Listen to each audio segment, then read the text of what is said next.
Hola, ¿qué tal? Me llamo Carmela Catala Sánchez, tengo 27 años, soy de Valencia y vivo entre Valencia y Madrid porque soy actriz. Mi formación actoral la hice en el ICM, en el Instituto del Cine de Madrid, y luego he ido haciendo como cursos complementarios con profesionales de la industria y tal. Aparte, soy restauradora de obras de arte, entonces creo que esto va como muy relacionado con mis habilidades, ¿no? Porque creo que tengo como muchas habilidades que tienen que ver con la destreza manual, tanto pintura, escultura, coser, arreglar cosas, o sea, se me da muy bien.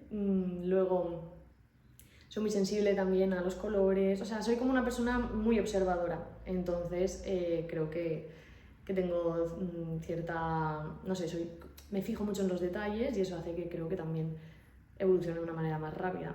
Creo que algo que me diferencia es que integro los cambios muy rápido. Yo he hecho natación artística, que es un deporte de mucha disciplina, entonces creo que esta disciplina ha hecho que yo tenga